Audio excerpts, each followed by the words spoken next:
Bonjour à tous et bienvenue à cette première étape de Pixel Express.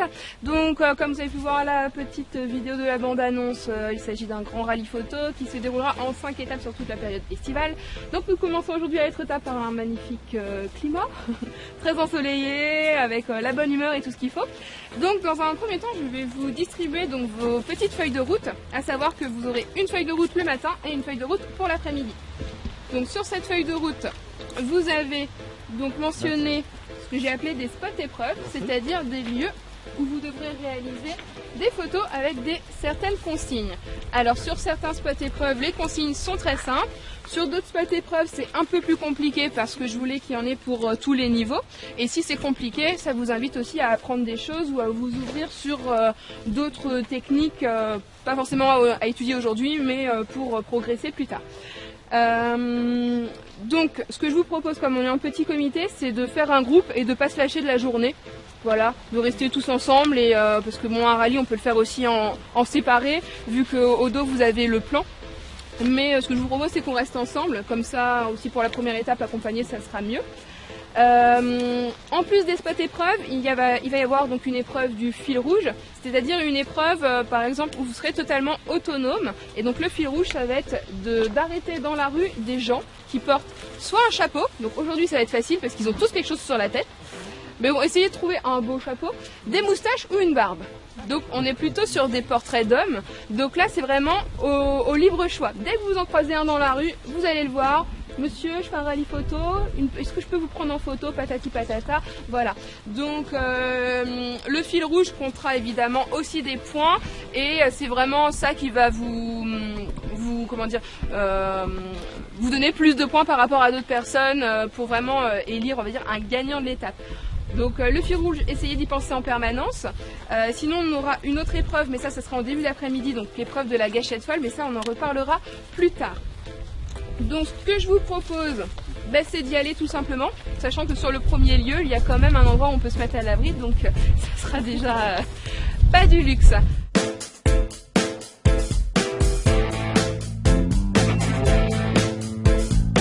Donc c'est ici qu'on va faire la première épreuve. Donc pour ce premier spot, ce que je vais vous demander, c'est de prendre en photo le clos Lupin à la façon de Joseph Nicéphore Niepce. Donc on va pas forcément faire de la belle photographie, mais on va rechercher à faire une photographie donc noir et blanc. Donc je sais pas si tout le monde peut régler noir et blanc sur vos appareils. Vous faites comme vous pouvez. Non, je me doutais qu'avec les télémétriques, on allait avoir des problèmes. Voilà. Donc on part sur du noir et blanc et comme vous voyez, à l'invention de la photographie, on n'avait pas tout notre matériel actuel, donc la photo est légèrement floue, on est plus dans de l'ambiance que sur autre chose. Donc je vais vous demander de faire volontairement une photographie noir et blanc flou. Voilà, mais volontairement. Alors bien évidemment, si vous voulez prendre d'autres photos en à côté, vous pouvez prendre toutes les photos que vous voulez, hein. Il n'y a pas de souci. Même voilà, vous pouvez même prendre des photos nettes.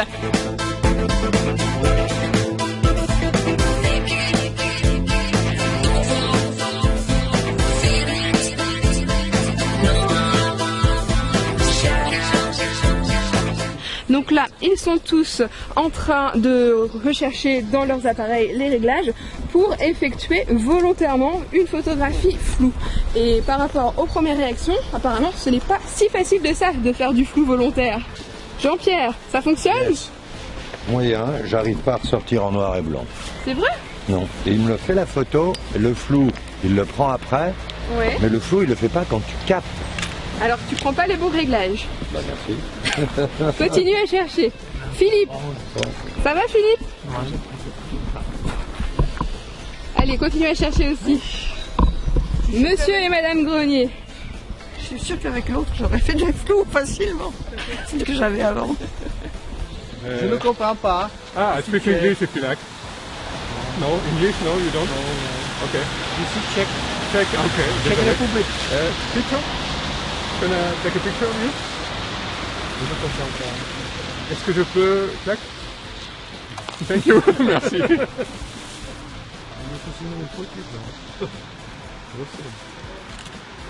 Super, merci. Alors donc, J'ai vu que vous avez pris pas mal de techniques différentes pour faire cette photographie-là.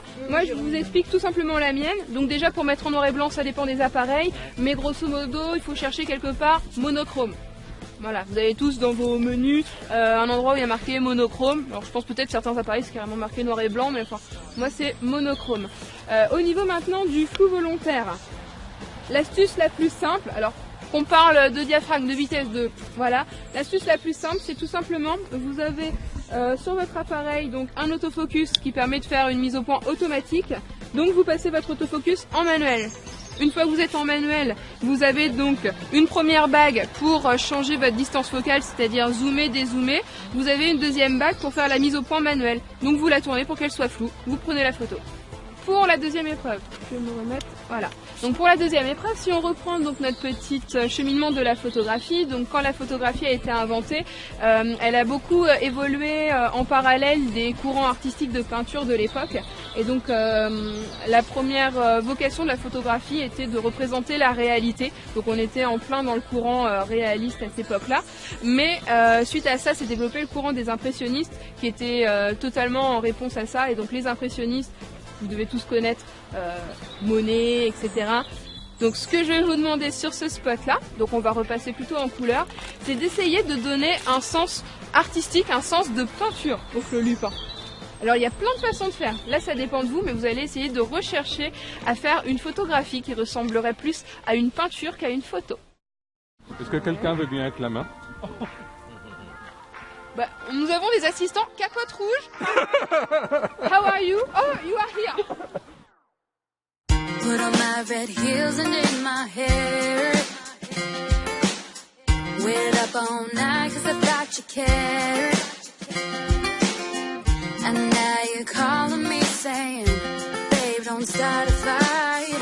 Stop living a fantasy. I'm sorry, excuse me. This isn't how I thought it'd be.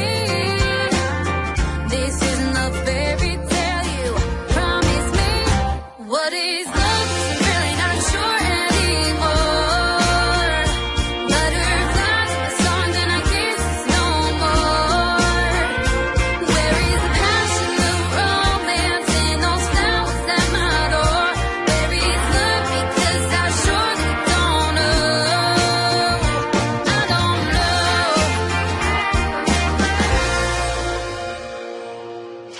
Remember how we first met? Or did you already forget? Like the time you forgot my birthday. Bon, et là c'est super bête qu'on n'arrête pas de s'auto-filmer. What about an apology? Oh yeah, it's only me. This isn't how I thought it'd be. This isn't the fairy tale you promised me. What is love? 'Cause I'm really not sure anymore.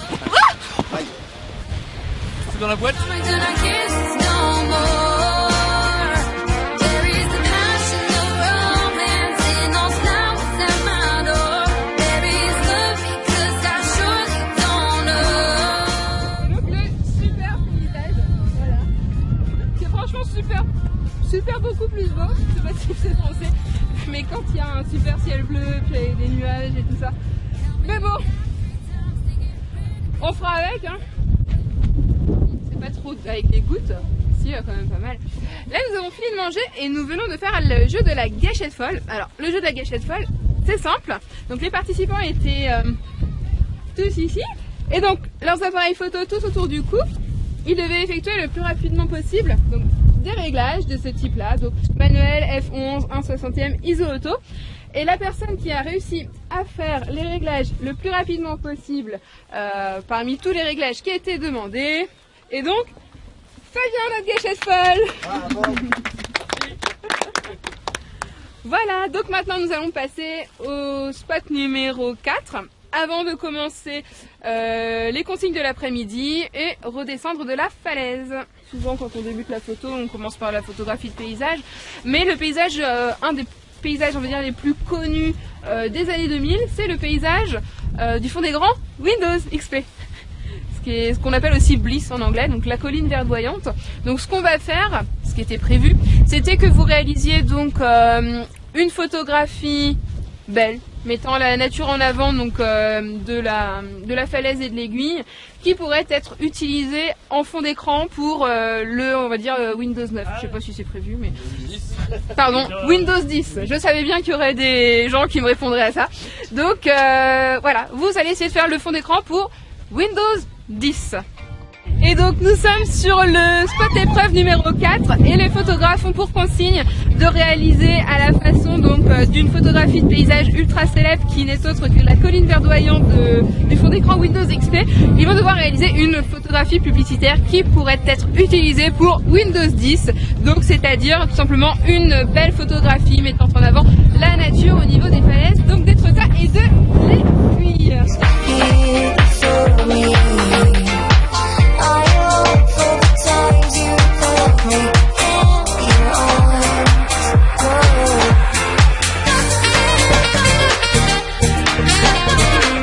Nous avons réalisé très rapidement aussi le spot épreuve numéro 5 parce qu'on est attendu au château.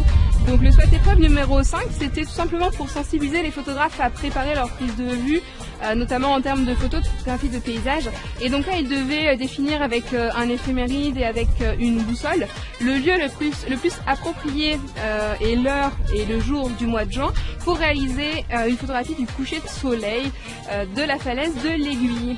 Voilà, donc maintenant on va pas traîner, on va se diriger vers le château des Aigues parce que nous sommes attendus par les propriétaires et comme c'est une propriété privée, on va pas être en retard tout simplement. Voilà.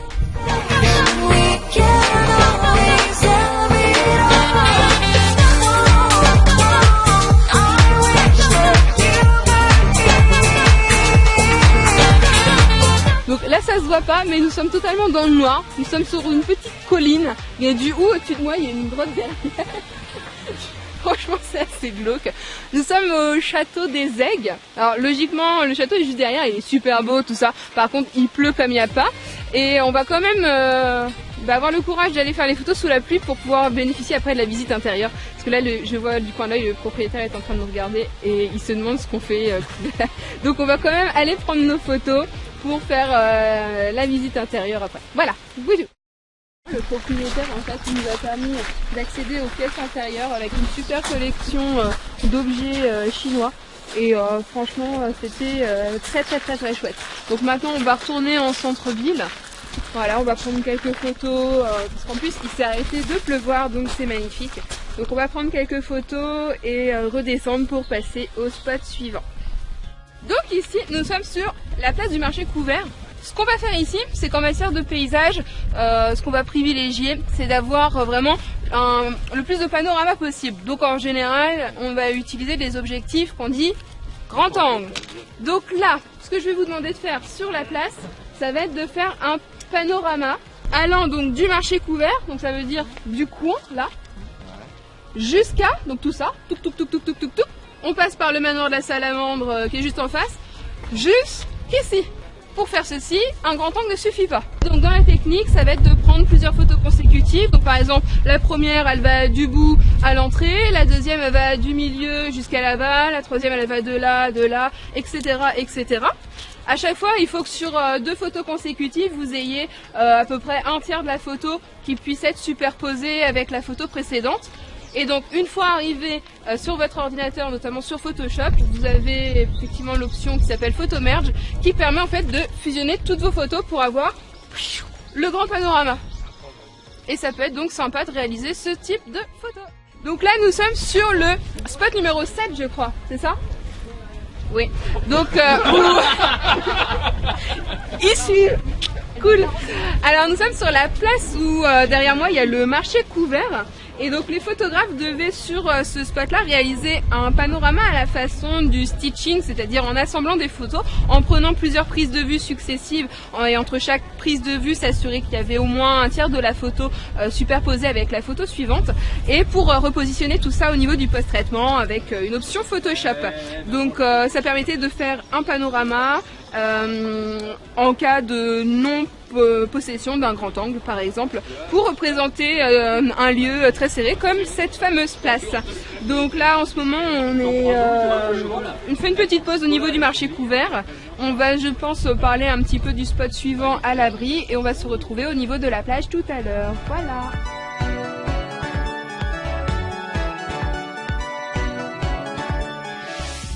Au niveau de la composition en termes de paysage, il y a une règle qui est toute simple, que vous connaissez tous, qu'on emploie toujours, c'est... Voilà, grosso modo, vous imaginez votre rectangle, vous coupez en 3 dans la longueur, vous coupez en 3 dans la largeur, ça vous donne 4 points d'intersection. Donc grosso modo en paysage, on dit qu'il faut toujours mettre l'horizon sur une des lignes de tiers, donc soit au 1 tiers, soit au 2 tiers. Et ça peut être toujours intéressant de mettre un point, donc le point, le sujet, le point marquant de votre photo, à l'intersection d'un des points. Donc là, tout simple, le spot c'était de photographier donc la falaise là-bas qui s'appelle le Chaudron, en plaçant donc la falaise sur un des points forts et en mettant la ligne d'horizon sur une des lignes des tiers.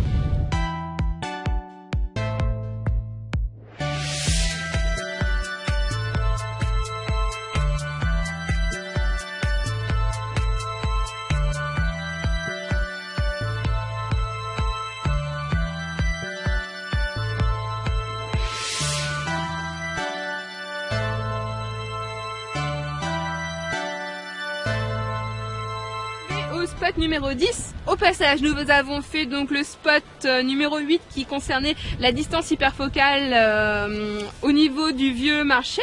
Nous avons fait le spot numéro 9 au niveau du littoral qui était tout simplement sur la règle des tiers. Donc je passe assez rapidement parce qu'en fait ce sont deux notions, donc l'hyperfocale que vous pouvez trouver assez facilement sur le net et la règle des tiers bien évidemment aussi. Donc là nous sommes montés à la falaise, fait un petit peu de randonnée et on est arrivé au niveau de l'avancée qu'on appelle la Manporte. Donc nous avons derrière nous, je ne sais pas si vous voyez, c'est bien centré Olivier? Ouais, ça va. C'est pas mal.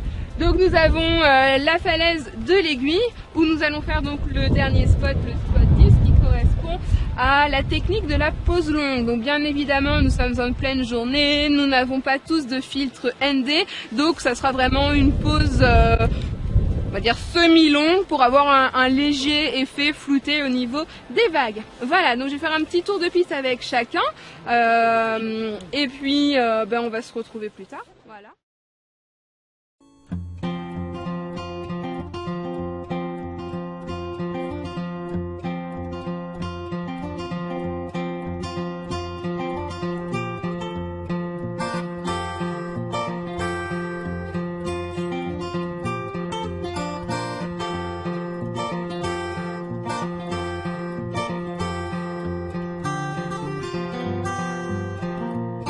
Alors salut à tous, on se retrouve pour la dernière partie du vlog. Donc comme vous pouvez le constater, changement de décor. On a fini donc la journée, on s'est posé tous ensemble dans un café. Donc voilà tout le monde. Franchement, je suis super contente de la journée malgré la pluie parce qu'on a quand même été bien mouillé, mais la journée a juste été excellente. On a eu une ambiance du tonnerre. Je pense que tout le monde est super content. Donc franchement, à réitérer. Je vous invite donc à vous inscrire à la prochaine édition qui aura lieu le dimanche 19 juillet sur le Havre et qui aura pour thème donc la photographie d'architecture. Je vais lancer l'événement Facebook dès maintenant. Donc je pense que quand la vidéo va sortir, vous pourrez déjà vous inscrire et je vous attends nombreux. Je reste comme d'habitude à votre disposition pour tout renseignement complémentaire et je vous envoie plein de bisous. Donc bonjour à tous, nous nous retrouvons en petit débriefing au café au niveau de la place de la mairie de Tretat. Donc on va faire un petit point avec les participants, notamment connaître un petit peu leur impression, leur avis, ce qu'ils ont aimé, ce qu'ils n'ont pas aimé. Donc je vais commencer avec Fabien. Qu'as-tu préféré dans la journée? Ce que j'ai préféré, c'était une journée tranquille, de franche rigolade et puis... on a vu des choses différentes de ce qu'on fait d'habitude avec les modèles. C'est complètement différent, c'est sympa, c'est à voir, c'est à faire. Alors Fabien est notre gâchette folle parce qu'on avait quand même une nouvelle étape qui concernait la gâchette folle. Donc cette étape visait à utiliser un peu plus le matériel, à manipuler davantage, apprendre à connaître son réflexe. René, qu'avez-vous appris en matière de fonctionnement d'appareil? J'ai pas tellement appris parce que je suis pas très douée et il faudra que je me penche sérieusement sur la notice de l'appareil pour la prochaine fois. Donc le fait de sortir de sa zone de confort, on se rend compte aussi des choses sur lesquelles on doit travailler, etc., etc. Donc finalement, on a appris beaucoup de choses. Jean-Pierre, qu'as-tu appris aujourd'hui? Un retour à l'école presque pour découvrir. Non, stop, pour découvrir l'utilisation parfaite que l'on fait pratiquement pas du manuel. Donc du manuel oui, mais là encore beaucoup plus poussé et très enrichissant. La découverte des barbus, ça, le deal. Très agréable, les rencontres, les surprises, arriver à décider les gens, voilà. L'enrichissement et le communautaire. Alors pour parler du fil rouge justement qui était destiné à faire de la photographie d'inconnus et plus particulièrement de la photographie de barbus, de moustachus, je pense qu'Olivier est une des personnes qui a arrêté le plus de monde. Alors est-ce que c'est facile, Olivier, d'arrêter des gens dans la rue? Oui, ça n'a pas été franchement difficile. Je suis tombé sur un Tchèque sur le premier coup. Bon, on a réussi à se comprendre, mais après, ouais, ça se passe bien. Les gens sont assez détendus, relax. Bon, c'est un dimanche, donc il y a moins d'urgence, quoi. Et puis, bon, c'était cool. Parce que c'est vrai que c'est franchement pas évident quand même d'arrêter des gens dans la rue, mais ça donne naissance à plein de rencontres, à plein de belles surprises, et je pense que c'était aussi un des moments forts de la journée. Quoi dire de plus? Philippe, je ne vais pas t'embêter avec une question. Rémi, qu'avez-vous pensé au niveau du parcours, des difficultés, du côté marche, activité physique? Est-ce que c'était accessible à tout le monde? Oui, bien sûr, oui. Moi, ça ne me gênait pas. Question physique, il n'y a pas de problème. Est-ce que le fait que ça soit justement un rallye où on marche, ça soit un atout par rapport aux événements précédents? Ah oui, bien sûr, oui. Oui, parce qu'on découvre le paysage, de toute façon. Et puis, le point fort, ça va être quand même les moules frites. Hein. Eh bien, je crois qu'on va rester sur le mot de la fin. Donc, on vous laisse et nous, on passe à table.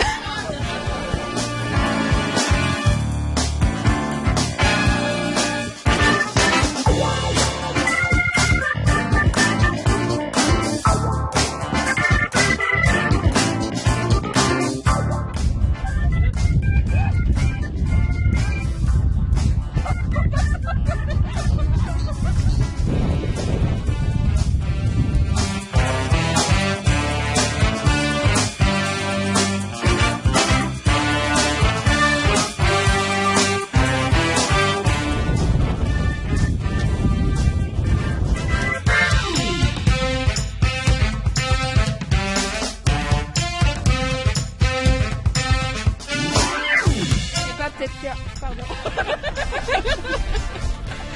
Tu te lèves ensemble? Tu te lèves ensemble.